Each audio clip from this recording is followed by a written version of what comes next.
by His divine grace, A.C. Bhaktivedanta Swami Srila Prabhupada. O Lotus-eyed Lord, whenever you go away to Mathura, Vrindavan or Hastinapur to meet your friends and relatives, every moment of your absence seems like a million years. O infallible one, at that time our eyes become useless, as if bereft of the sun. Translation. O Lotus-eyed Lord, whenever you go away to Mathura, Vrindavan or Hastinapur to meet your friends and relatives, every moment of your absence seems like a million years.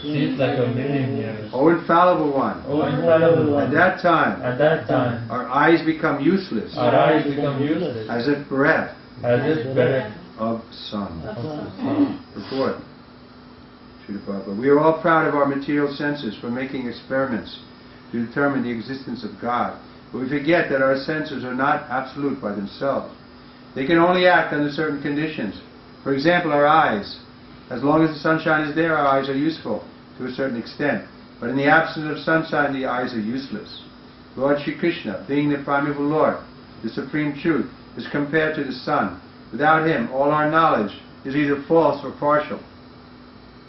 The opposite of the sun is darkness, and similarly the opposite of Krishna is Maya or illusion. The devotees of the Lord can see everything in true perspective due to the light disseminated by Lord Krishna. By the grace of the Lord, the pure devotee cannot be in the darkness of ignorance. Therefore, it is necessary that we must always be in the sight of Lord Krishna so that we can see both ourselves and the Lord with His different energies. As we cannot see anything in the absence of the sun, so also we cannot see anything, including our own self, without the factual presence of the Lord. Without Him, all our knowledge is covered by illusion. Magyaranatimidandasya janaganasalakayam chaksvirmilitam jena tasmai Shri Gurave Namaha Shri Chaitanya Manavistam Shapitam Jena Bhutale Sayam Rupakadamaya Nadati Sapadantikam Shri Krishna Chaitanya Prabhu Nityananda Shri Radha Shri Vasari Gaura Bhaktavinda Hare Krishna, Krishna Krishna, Hare Hare, Hare Rama, Rama Hare Hare.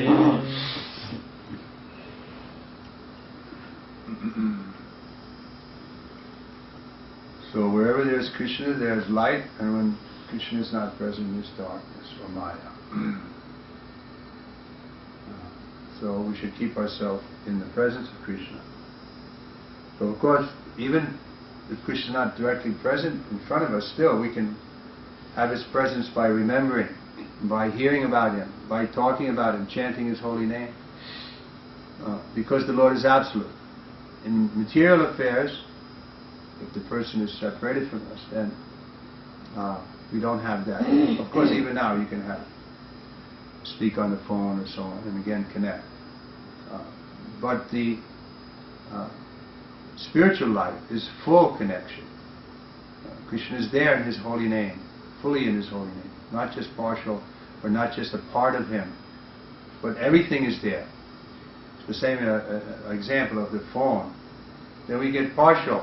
We can't see the person, or we can't smell them, we can't touch them, but we can hear their voice. But in the holy name of Krishna, everything is there. We can smell Him, we can touch Him, embrace Him. So it may seem, how is that possible? Because Krishna is there in His name, fully in His name. So that just requires our chanting with more attention, with more devotion. Then we'll find that. That's why it's possible for Haridas Thakur to be chanting 22 hours a day. Otherwise it's not possible materially. It's possible because he's relishing Krishna. He's exchanging with Krishna in a very intimate, very direct, very real way. And so he can go on with it. Otherwise we struggle at 16 rounds and we say, okay, I'm glad my rounds are finished. And so I can do something else. But it's not like that with the pure devotee. So we want to become pure devotees. Why not? Prabhupada is offering us opportunity. You can also become pure devotees. And then, because of their pure devotion, without any tinge of material contamination, of fruitive activities or empirical philosophical speculation. They can see Him face to face by the grace of the Lord. So that will be our vision. We can have that opportunity to meet the Lord face to face, just like the inhabitants of Dwarka are doing. But Anyavilasita sunyam jnana karmana avita. This verse is quoted more than any one other verse. That we have to see the Lord, but first we have to give up any desire for the result of our work or to become learned, so-called. Learned. Learning will come. We can read also. We can examine the subject matter, study it even. But ultimately, we can't get the mercy of the Lord except by His sweet will. So it's not that we can acquire Him by our learning. You can only acquire Him by taste. We're reading Bhaktivinoda was saying about that. The taste, then we can have the rasa. So the easiest way to get the taste is in the kirtan. So we were discussing, some people think, well, maybe we shouldn't have loud kirtans, dancing. But no, that's not Prabhupada's move. But because actually the kirtan is the easiest way to get the taste. Without getting a taste, people won't come back. That's the simple fact. They won't come back. They can get a meal any place. They can hear some philosophy any place. But the kirtan, they won't get any place else. Only we can offer the kirtan, the followers of Lord Chaitanya. This is Lord Chaitanya's special mercy. So we can improve the kirtan, that's true. We can chant with more devotion.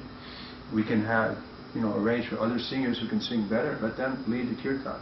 Like I was really appreciating the other day when Maharaj, Bhakti True Maharaj came to our preaching center in Yamuna Center, that the kirtan was so nice. Before he was coming, we were anticipating he was coming. Often that was the case also with Prabhupada. We were anticipating Prabhupada's coming. Then we became so ecstatic. So the kirtan was so nice. Gadadhar was sitting playing and the chanting. I felt it was really ecstatic.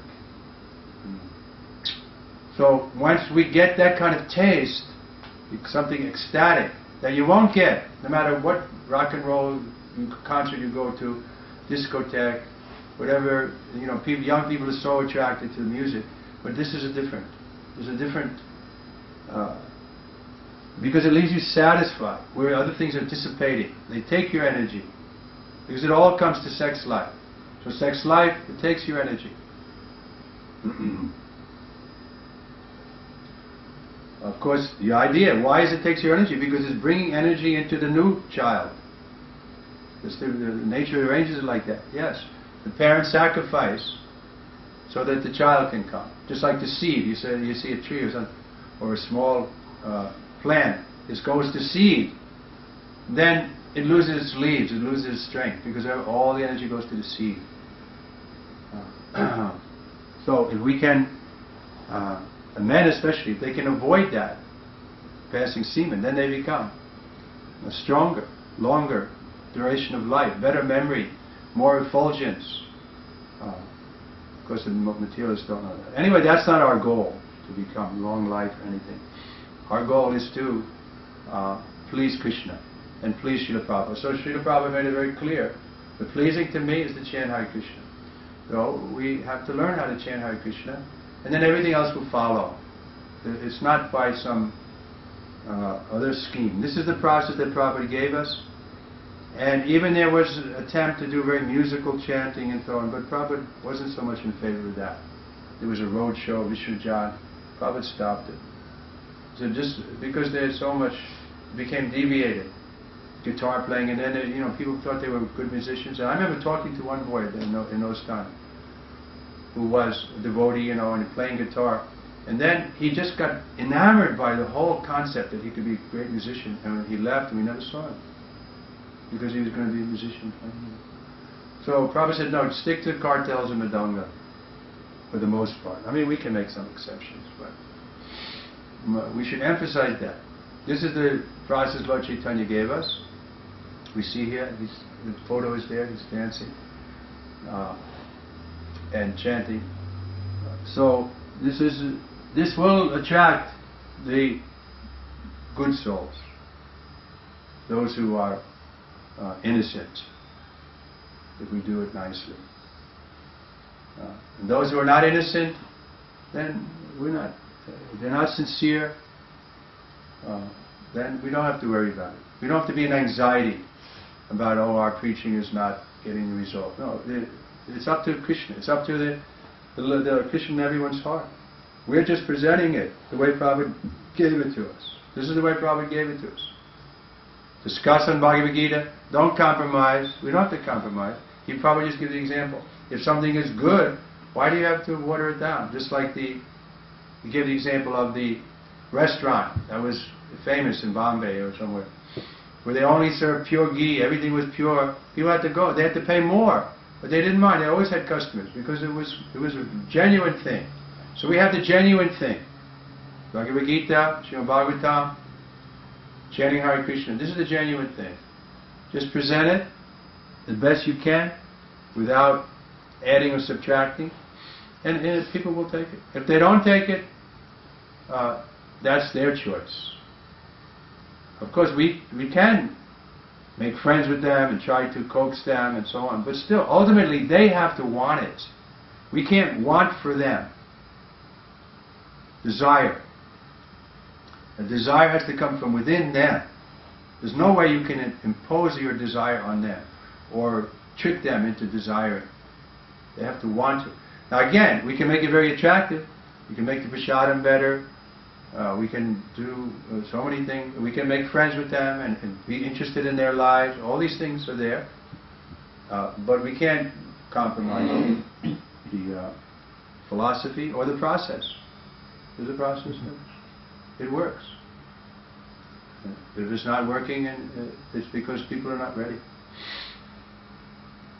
Okay? Any comments with that? I have a question. You're talking of one has to be innocent and sincere. Yeah.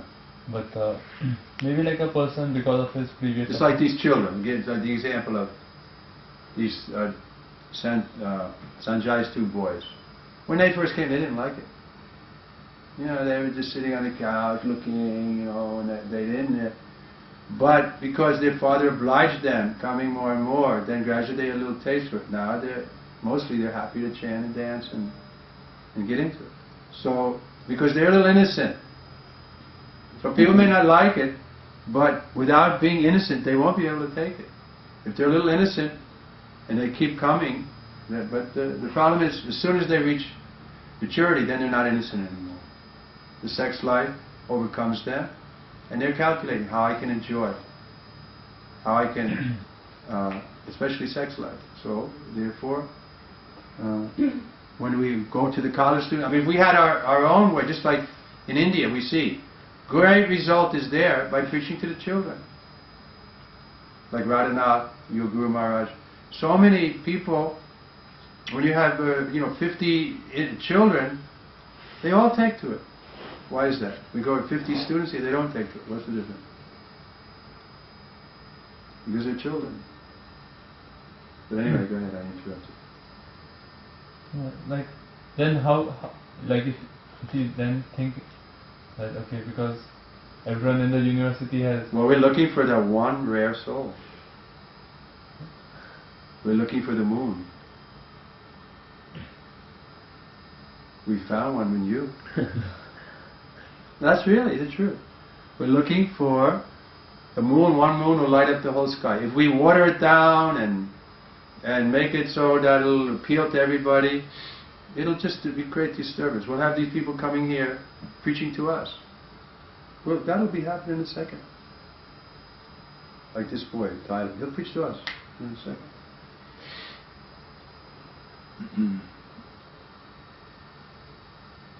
Therefore, he's not qualified. He's not innocent. Prabhupada said, "How do we know who's innocent?" He was asked.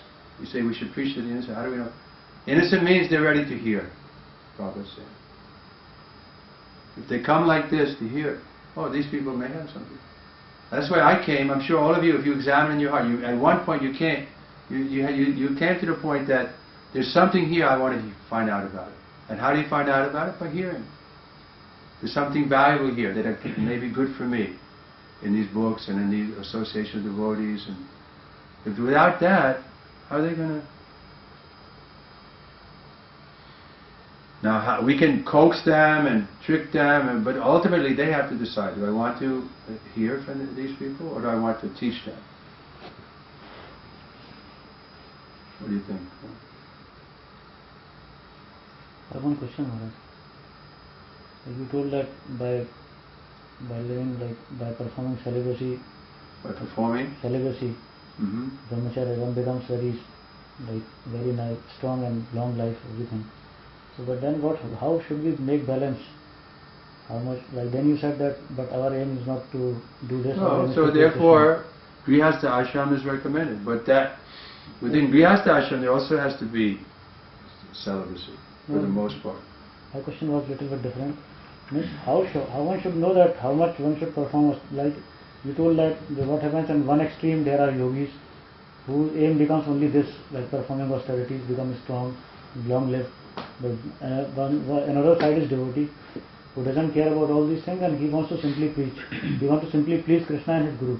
Yeah. And then, but our movement is such that we should be strong also in order to preach, because our is preaching movement. So that way, where should be the balance? How much austerities, how much pleasing? How should we know that? Well, that will depend on our position and also our constitution. Like Karna could tolerate so much that insect was biting on his leg and blood was coming. He just tolerated because he didn't want to disturb his food. So how do we know what is our position, how much we can tolerate and all those things? Well, we should push ourselves a little bit. We think we can't tolerate so much, but if we push ourselves a little bit, then we'll find that we can grow into that by practicing. Just like taking cold shower. Nobody likes to take cold shower in the winter. If we do it a little bit, at least at the end, at least, then we feel refreshed. It's not a bad thing, right? But it's austerity. 99% of people will never take cold shower if they have hot water available. So make experiment. Turn it on cold a little bit at the end. And then if you feel refreshed, then you can leave it longer. Then if you're really fired up, come in cold. Start cold. Do everything. Especially in Florida, the water's not that cold. So, that you have to, it has to be a judge, just like eating. The same example. How much should we eat? How much should we sleep? Each individual has to struggle with that. I mean, you're asking me for how do we know? I mean, ultimately you have to know. But it shouldn't be so much austerity that we become hard-hearted. That we feel that we're proud, we're better than others. I'm taking a cold shower, those stupid people are just like hot shower, and I'm better than them. So then we miss the real thing. The real thing is we have to become humble. So what should we do that ego doesn't come in us? Yeah, then we need a guru.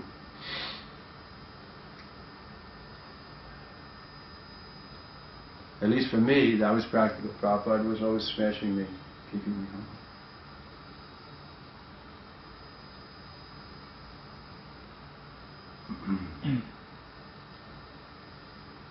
And he also said like that. Right, he was asked, right, how Lord Chaitanya is given the Shikshastra, but he doesn't mention anything about Guru there. Lord Chaitanya's teaching doesn't specifically mention, but Prabhupada said, no, you didn't read Janadapi Sunichaya. More humble than a blade of grass. And Prabhupada said, without having a Guru, no one can be that humble, can be humble. Because you always think, I did it. Whoever you talk to in the worldly person, if you scratch a little further under the surface, they say, I'm the one who did it. I accomplished it. I'm successful because I'm a self-made man. I pulled myself up. I went against all the odds and now I'm successful. Therefore I should get the result. the karmi mentality. Therefore, Prabhupada's quoting. What does he say?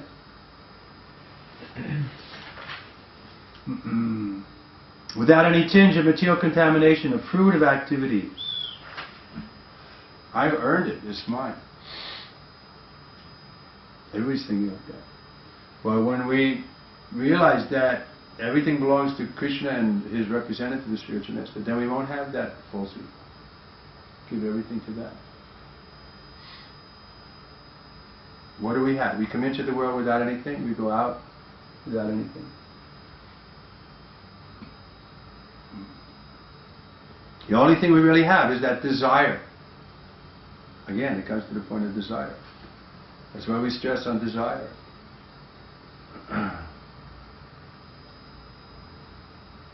I want to become a devotee. It's okay, then you should practice to be humble. Practice to tolerate. Even if there's cause for provocation, tolerate. But don't tolerate the principles, or don't, have to listen to some nonsense. I don't approve. I don't agree with that. Not that we have to listen to nonsense and just go smiling, tolerate, and say, yes sir, oh very good sir, yes sir, yes. No, we should confront. People say, oh, why are you confronting? Because that's we're doing a favor for you and for us. We don't want to hear the nonsense. Bhaktisiddhanta was criticized by his own disciples. They used to bring nice Hindu gentlemen and Bhaktisiddhanta chopping. They used to call it chopping technique. And the disciples would go, Guru Maharaj, you're too heavy. We're getting these people to come, and you just chop them. But later on, those disciples fell down.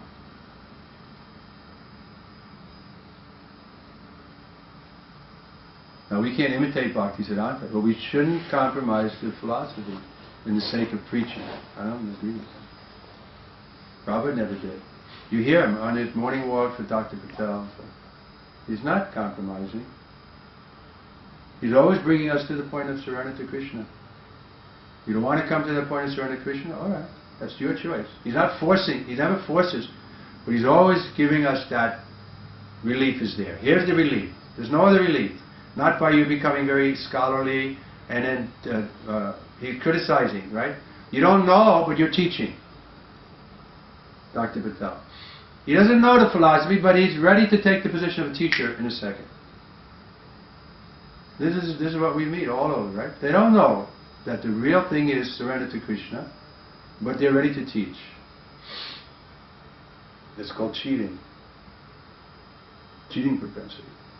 You don't know the subject, but you're... and then when somebody does know the subject, they present it to you, you get upset. Don't know what to do with such people.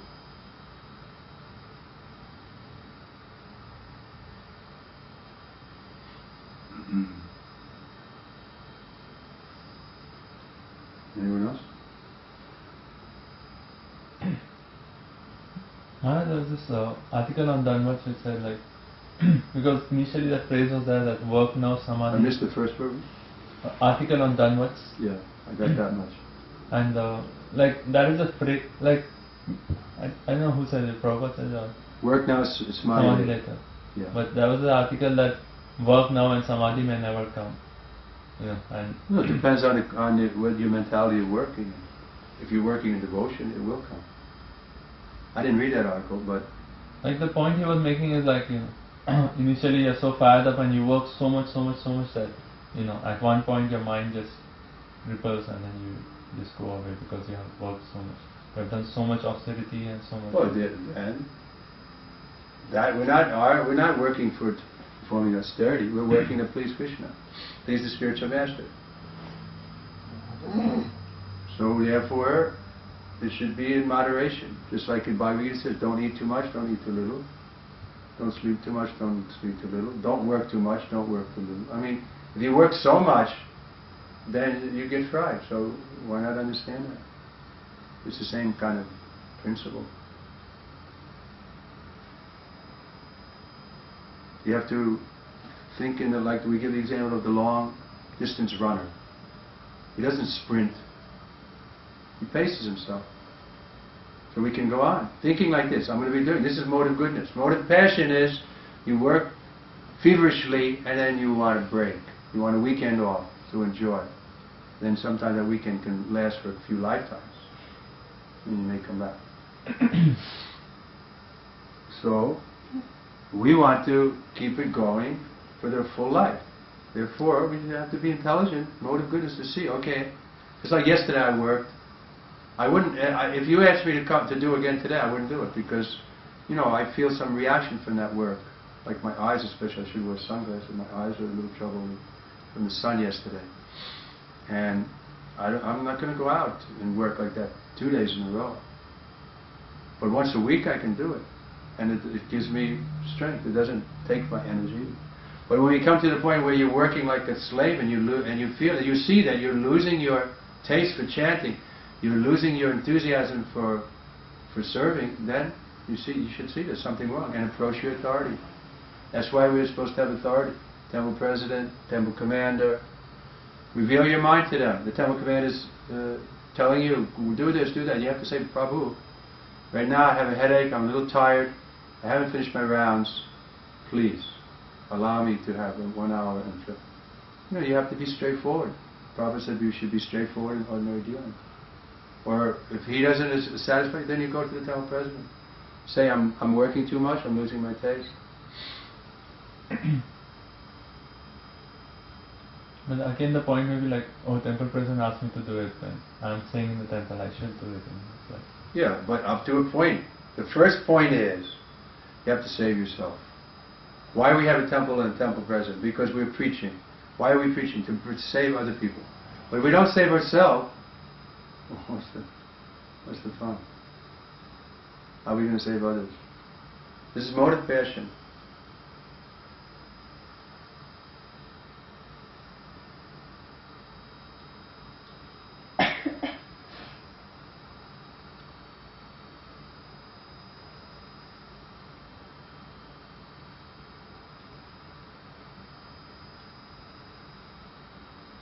Straightforward in ordinary dealings. We have to be straightforward and speak to our authorities. Unless they're cheating us, if the authority his goal is to cheat us, then we're in an unfortunate position. We should reject it and go and find an authority who is not going to cheat us. If he's not going to cheat us, then he'll listen. He'll understand. And we can't do more than we can do. And we should try our best, but we can't do more than that. So that you have to see again. That's why I stress the morning program. Morning is the best time. We should be fresh in the morning. We should hear our rounds nicely. So if we're working so hard that we can't get up, then we should adjust the schedule. We should have a good time in the morning, a good fresh consciousness, and feel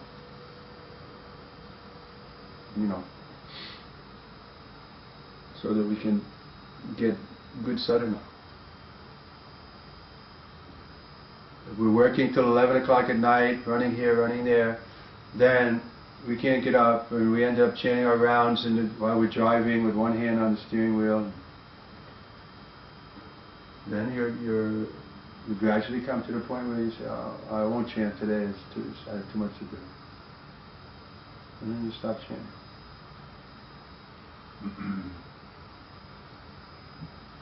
So again, that requires intelligence, mode of goodness. Make a schedule that I can do. If I get over-endeavor, leads to misery. Mode of passion leads to misery.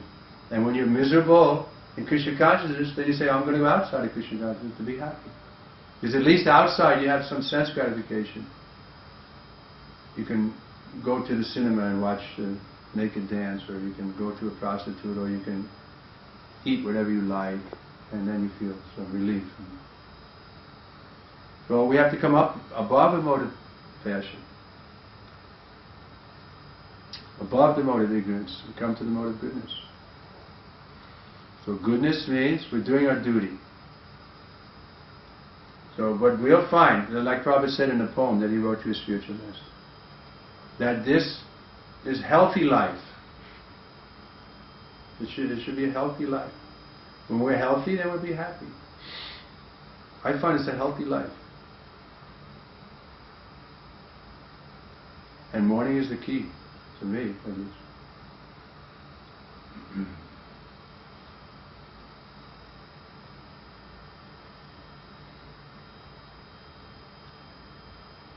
Otherwise, Sunday morning, even at this time, 80% of the population is sleeping.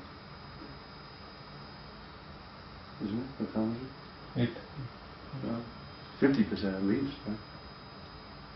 This is the time to sleep, Sunday morning.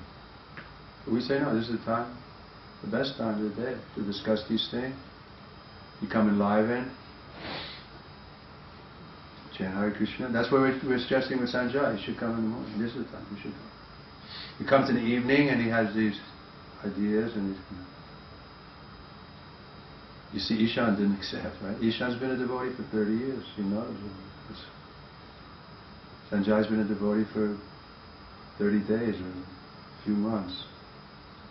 Anyway, that's an aside, but this is the time. If you call up Ishan, he's chanting his rounds. I call him at 7 o'clock and he's chanting his rounds. 6:30, he's chanting his rounds. Druka too, he's chanting his rounds. I call up Sanjay at 9 o'clock, he was still sleeping. Oh, I chant my rounds at night.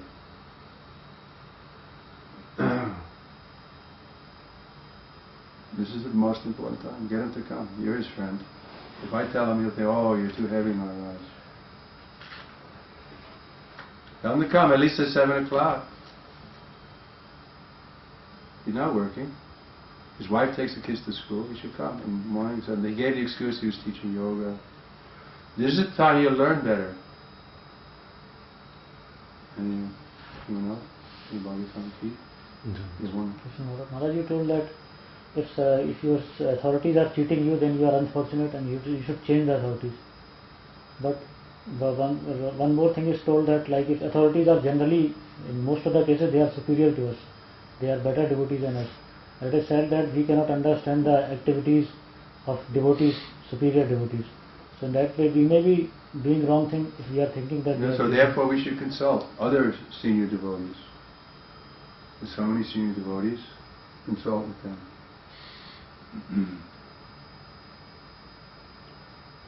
Or his authority. If the temple president you feel he's mistreating you, then you should speak to the GBC. If it's a managerial thing, if it's a spiritual thing, then you can speak to your guru. So the temple president says we shouldn't chant rounds in the morning because we have too much to do, we have to go out and make money or something, you say. Then you call your guru and say, what's going on here? Please help me.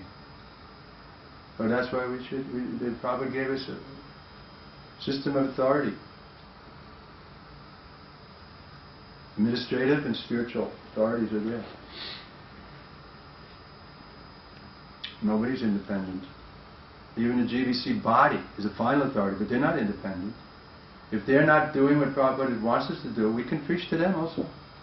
You don't have to blindly follow. I mean, there comes a point for management we may have to follow. But we can still protest, just like in the court. The judge may give a ruling, but we can protest and go to a higher court. But still, the order is there, that judge we have to follow. Probably give the example on the battlefield. If you have a sergeant and he tells you, okay, hit the deck, everybody has to fall down, then you have to do that. But if you feel it was wrong order he gave you, then afterwards you can go to the captain and say, well, the sergeant told us to do this, is that right? And then you have a chance to redress it.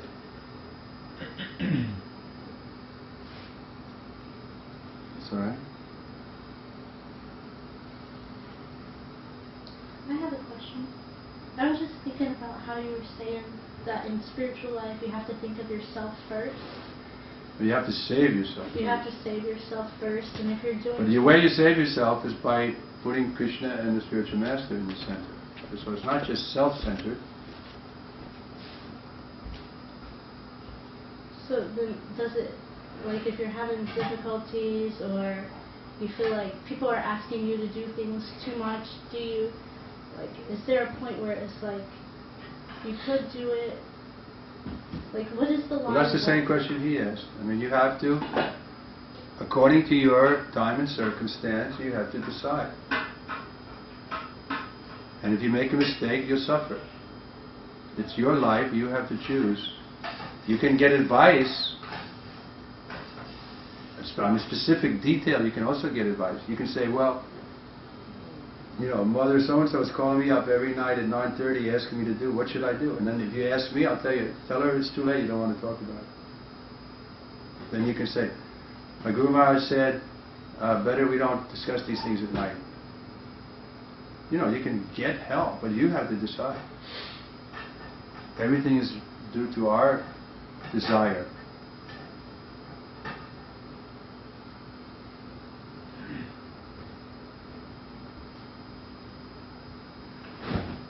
Okay?